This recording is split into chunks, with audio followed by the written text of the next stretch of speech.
नमस्कार। डिम्पलवाड़ी चैनल में आपका स्वागत है।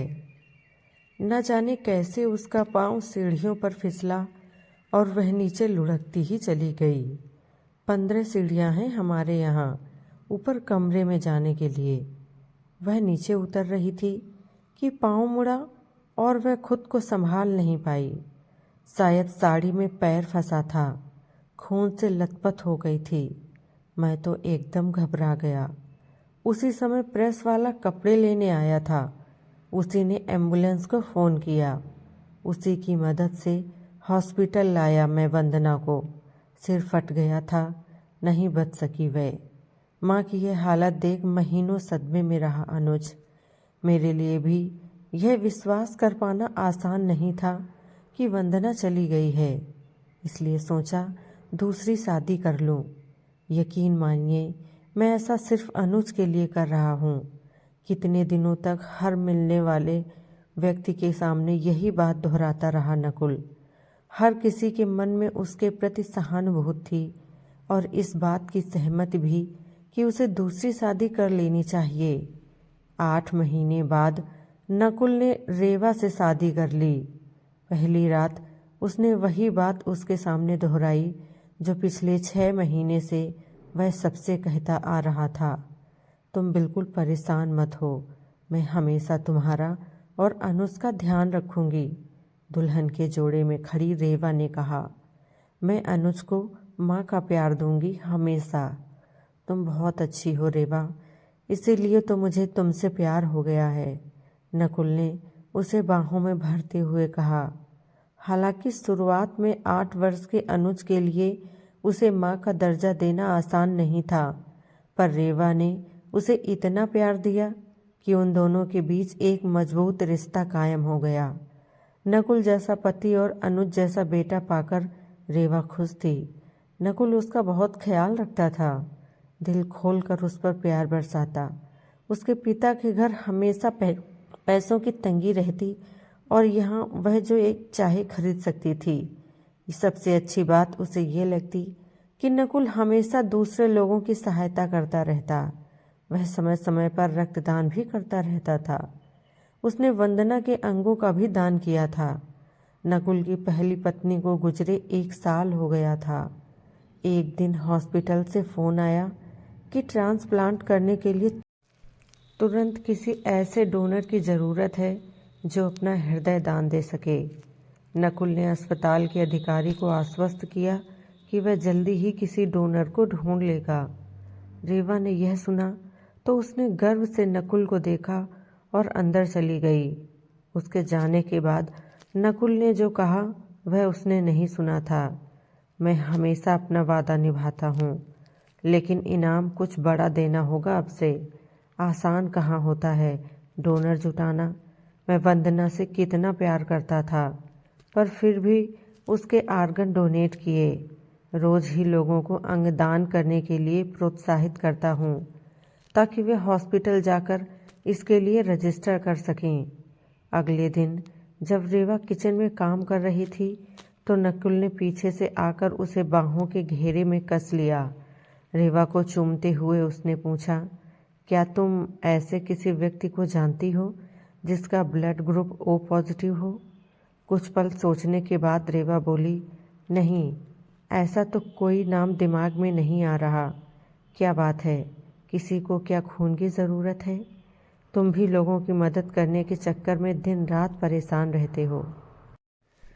ओह, निराशा से नकुल ने कहा। उसका चेहरे पर तनाव साफ दिखाई दे रहा था। मेरा ब्लड ग्रुप O पॉजिटिव है। तुम चाहो तो मैं खून दे सकती हूँ।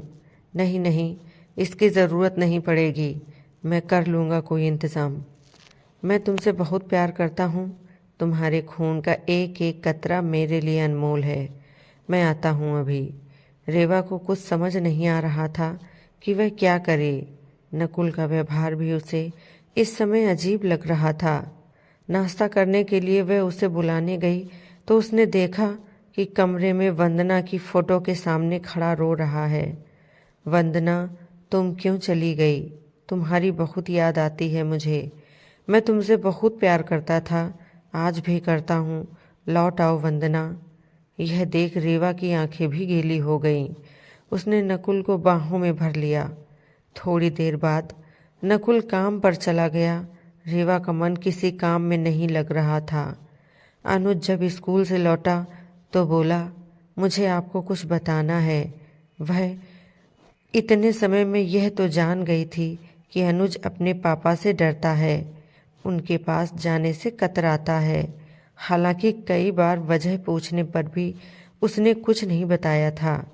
वंदना माँ को पापा ने मारा है, ऐसा नहीं कहते बेटा। तुम्हारे पापा उनसे बहुत प्यार करते थे, वह ऐसा क्यों करेंगे। लेकिन जब वंदना सीढ़ियों से गिरी तब अनुज वहीं था। एकमात्र साक्षी वही ही तो है। वंदना उस दिन नाश्ता तैयार कर रही थी। नकुल ने किचन में जाकर उसे बाहों में भर लिया और उसे चूमते हुए पूछा, मेरी जान, तुम्हारा ब्लड ग्रुप क्या है। वंदना के कहने पर कि AB है। वह यह कहते हुए बाहर चला गया कि मैं तुमसे बहुत प्यार करता हूँ। रात को खाना खाने के बाद जब वंदना सोने जा रही थी तो किसी ने जोर से उसके सिर पर पत्थर मारा। वह बहुत जोर से चिल्लाई और बेहोश हो गई। कमरे में हर जगह खून ही खून फैल गया।